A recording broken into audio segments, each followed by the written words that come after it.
सुबह हमको मिली है रशिया से तेल खरीद करने की।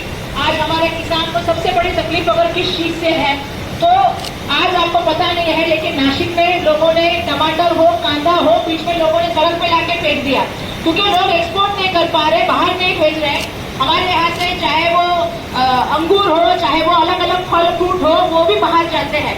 इसके ऊपर जो ड्यूटी सबसे बड़ा खामसा जो है वो किसानों को भरना पड़ रहा है, और बाहर से जो आ रहा है इम्पोर्ट जितना भी हो रहा है उसके ऊपर 0% लगा देंगे।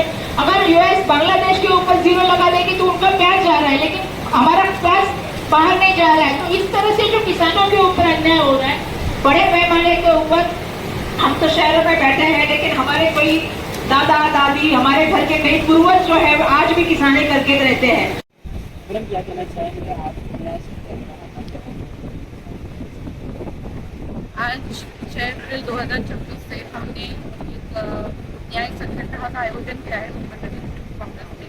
इस सत्याग्रह के माध्यम से हम ये मैसेज देना चाहते हैं कि जो इंडो यूएस ट्रेड डील हमारे सरेंडर कॉम्प्रोमाइज प्रधानमंत्री ने अमेरिकन प्रेसिडेंट ट्रंप के सामने कर ट्रेड डील को मंजूरी, इस ट्रेड डील को रद्द करने की मांग रख रहे इस सत्याग्रह के माध्यम से।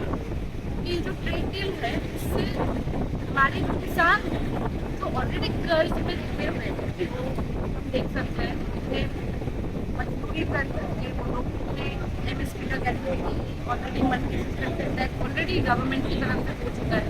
उसके बाद ये डील का होना हमारे किसानों पे ये डायरेक्ट अटैक है, ये फ्यूचर पे ये डायरेक्ट अटैक है। और हम यूथ कांग्रेस आज जो प्रदर्शन हम लोग कर रहे हैं, हम कई दिन सत्याग्रह में बैठने वाले हैं और हमारी मांग यही है कि इस डील को रद्द करें, इस डील को रद्द किया जाए। और इस तरीके से जो हमारे भारतीय नागरिकों का जो डेटा भी है उस डेटा को भी सुरक्षित रखना चाहिए, गवर्नमेंट का काम है। लेकिन उस डेटा को अभी बेच दिया गया है अमेरिका को, बिल्कुल बेच दिया गया है कह सकते हैं। तो ये जो प्रधानमंत्री कर रहे हैं, जो भी दबाव पे आके कर रहे होंगे, ये तो ऑब्वियसली ऐसे ही एक डील को मंजूरी देना जाहिर सी बात है कि एक भयानक दबाव पे रहेगा।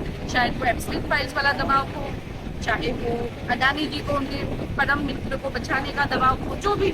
लेकिन हमारे सत्याग्रह का यही उद्देश्य है कि इंडो यूएस ट्रेड डील को रद्द किया जाए।